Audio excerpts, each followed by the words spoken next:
السلام علیکم مینوال امید لرم چې تاسو به ټول روغ جوړ به وئ. عزتمنو په دیر جنګدو کې عزتمنو یو زوی ظالمه لګېدلی دی، خپلو خواږه مور او پلار یې بېګناه وژلي دي. اخر ولې راځئ مینوالو دغه زوی ګرفتار شوی دی. د ده خبرې تاسو سره موږ په دې ویډیو کې شریکه کړو. ما سره دا ویډیو تر اخره پورې وګورئ چې تاسو ته پوره معلومات در ورسېږي.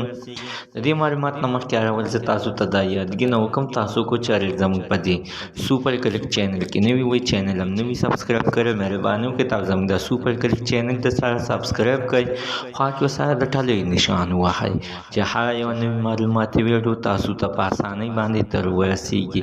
عزتمنو مور او پلار همیشه دپاره زامن او بچي د دې دپاره غټي چې یعنې چې دا چې کله غټ شي نو موږ به په کلاره باندې کینو او دغه بچي به راته کارونه کوي او هر ځای کې به په کار باندې راځي. نو عزتمنو دغه بچی چې دی نو دغه د مور او پلار هېڅکله په ښه باندې رانغله چې هر کله چې بچي ته موبایل په لاس کې ورکړي او هغه په موبایل کې گیمونه کوي نو عزتمنو چې بیا پلار پې اواز کوي نو دغه بچي دماغ بیا کار نه کوي، بیا همیشه هغه زوی مجبوره شي تمانچه کو راوالي مور او پلار ته ونیسي او مور او پلار بېګناه ووژني.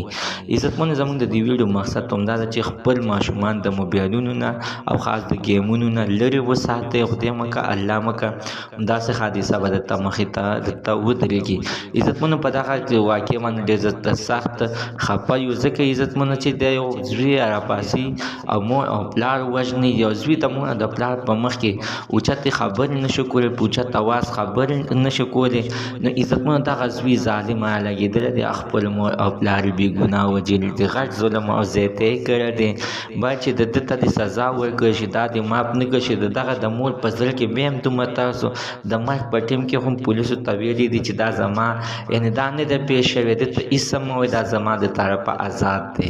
زموږ د څه عزتمنو ته نن زه معلومات د دې ځای پورې د نوي معلومات دپاره د سره زموږ د سوپر کلک چینل د سره سبسکرایب کړئ، خوا کې ورسره د ټلۍ نشان ووهئ چې هره یوه نوې معلوماتي ویډیو تاسو ته په اسانۍ باندې در ورسېږي.